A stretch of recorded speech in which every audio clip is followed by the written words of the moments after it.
Hi everyone, my name is Sienna and I'm going to be talking to you about an introduction to epilepsy and seizures.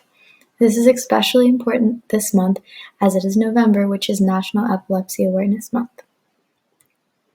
So what is epilepsy? Almost 3 million Americans have epilepsy. It's a neurological condition that causes random and recurring seizures. It can occur from brain injury or from genetic causes, but also in many cases is very unclear what is causing the seizures. Generally, epilepsy will begin during childhood or after someone turns the age of 60. So the next question is, what is a seizure?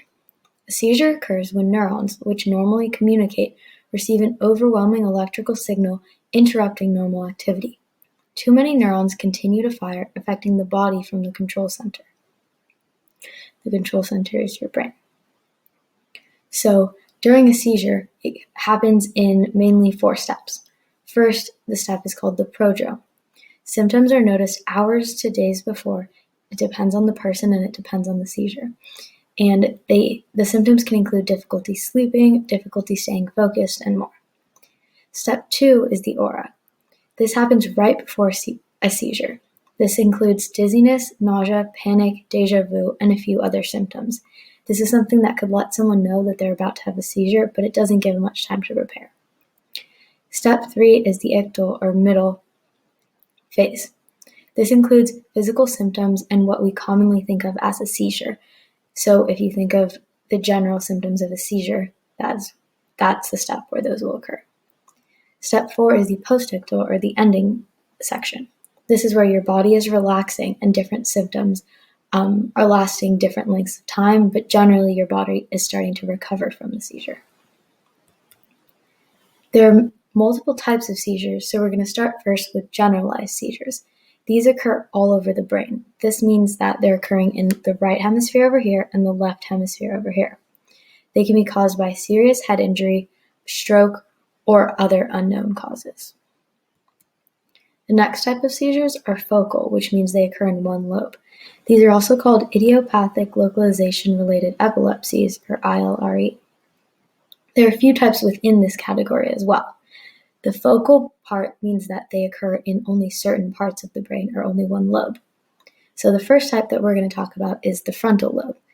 This is responsible for planning and movement and your personality, so it's a very important part of your brain, and it can affect someone a lot if they have epilepsy in this lobe. Generally, seizures are short and last around 30 seconds and often occur at night.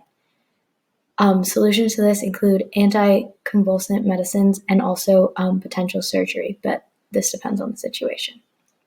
As well as this, there's a temporal lobe which has a diverse function and spreads information to the brain easily.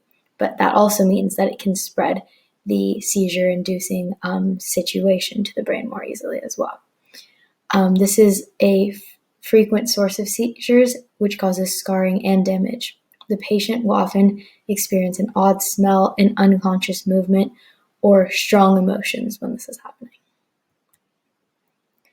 Other types of ILRE seizures include in the parietal lobe, which connects meaning to experience, so how we view visual images, how we connect what we're touching to what it is in our brain, or how we associate words with the sounds that we're hearing.